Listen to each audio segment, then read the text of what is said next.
Hi everyone, my name is Qingfang Liu. I'm from the Ohio State University. Today I'm going to talk about a novel framework for explaining neural and behavior data simultaneously.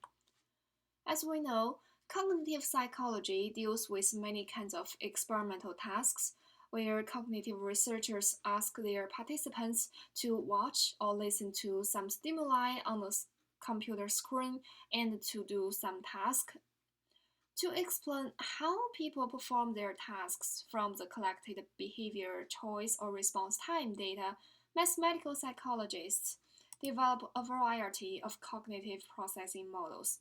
For example, signal detection theory, drift diffusion models, and so forth. Here, an implicit assumption underlying all these cognitive models is the involvement of our brain. We assume that our brain actually performs these cognitive operations, no matter how simple or how complicated the mechanisms are. However, how can we know if our brain indeed performs such functions?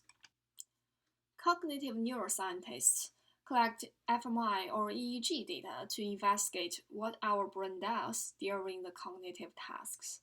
Then the problem here is cognitive models are usually designed to explain behavior data.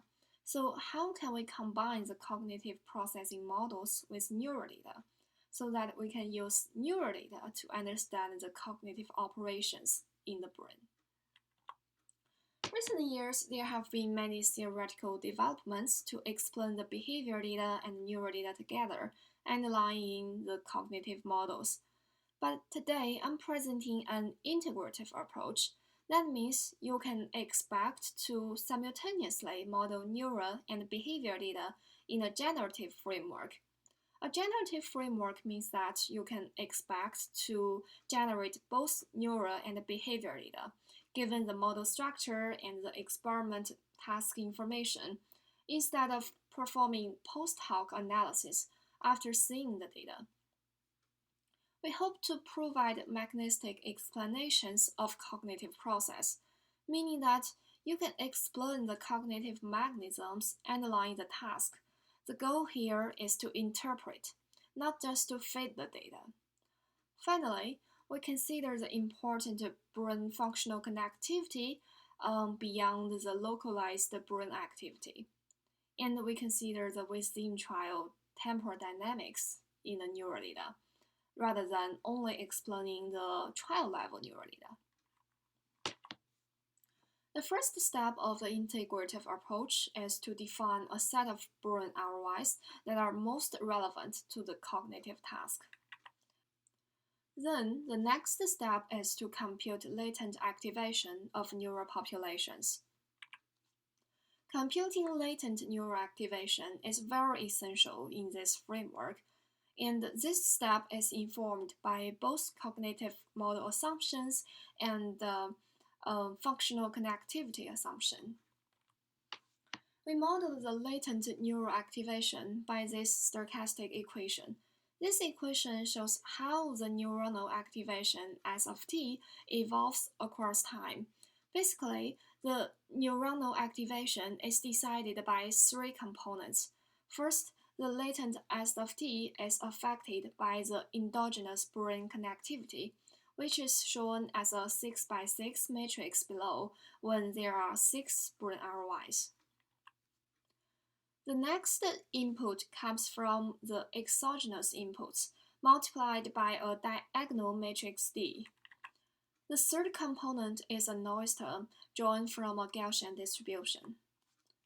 After computing the latent neural activation, if your goal is to model fMRI time series data, then what you need to do is to convolve latent neural activation with a hemodynamic response function. However, if your goal is to model EEG data, then what you need to do is to forward the latent neural activation to the scalp EEG through the lead field matrix, where the matrix usually comes from a head model. For this presentation, I'm going to focus on the fMRI data. To model the fMRI time series data, we need a convolution basis. which is the canonical double gamma HRF. We assumed that each Bruin RY has the same shape of HRF but could have different amplitude parameter values. We modeled the fMRI time series as a linear convolution of HRF and neuronal activation plus a noise term. To give you a concrete example of how this framework works, we applied the framework on the random dot motion task and performed a simulation study based on the model. The random dot motion task requires participants to choose the direction where most dots move coherently. In the model, the input is the amount of dots moving leftward and rightward. R1 and R2 represent the visual cortex that process visual stimuli, and they are connected to the RYs R3 and R4, which represent FEF and LIP.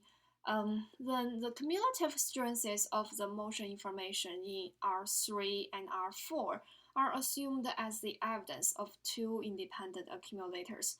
A node R5 represents the output nuclei of basal ganglia, and it continuously inhibits node R6 of pre-supplementary motor area. So the response is inhibited at the beginning of a trial. But as soon as the cumulative difference of motion information in R3 and R4 reaches a threshold, then R3 and R4 will jointly inhibit R5, so that R6 is disinhibited and starts to accumulate evidence to initiate a response. We simulated this task under two types of experimental design. The first one has anti-correlated coherence to the left and to the right. So the net coherence is the difference between the two directions. The second design has balanced coherence to the left and to the right. The net coherence is all zero. The second design is an interesting one because it has been used to challenge some traditional decision-making models.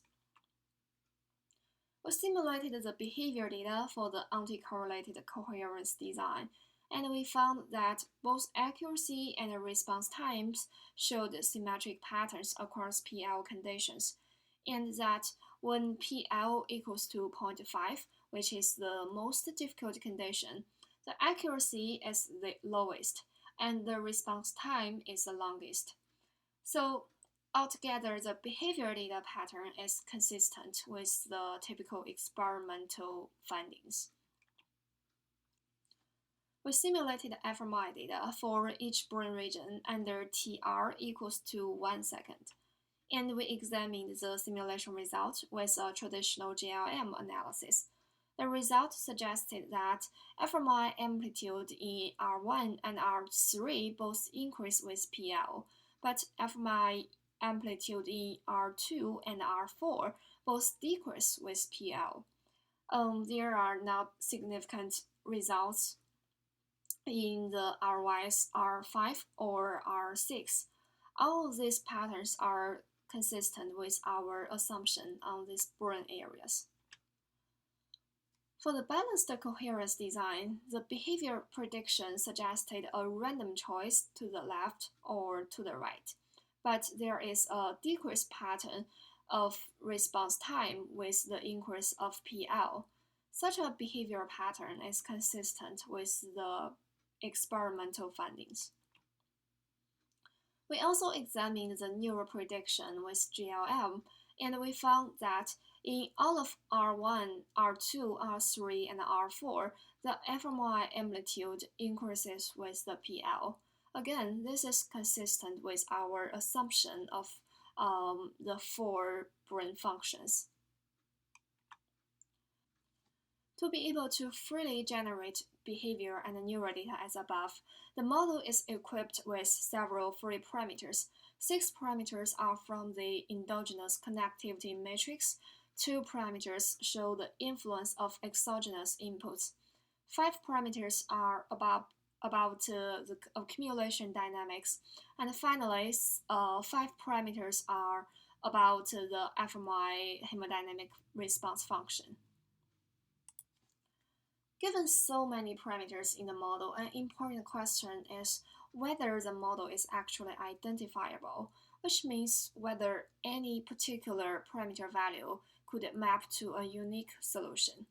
We tested that by first simulating the synthetic behavior and the neural data under the model structure, and then fitting the model to data, so that we can see if the estimated parameters are similar to the true parameters that were used to generate the data.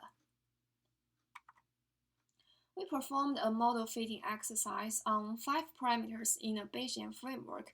Here I'm showing the posterior densities of 5 parameter estimates, and the result looks quite satisfactory. All of the posterior densities contain the true parameter values, and the posterior means are close to the true parameter values that were used to generate the data. Therefore, we are confident about the identifiability of the model, so that if the model is fit to the actual data, we could identify the reliable parameter estimates. In the previous model fitting exercise, we fit the model to the combination of synthetic behavior and neural data. So a question arising from here is, does simultaneous modeling better inform us about cognitive parameter values? To test this question, we performed a comparison study where we used both synthetic behavior and neural data, or only a single data source to infer the model parameters.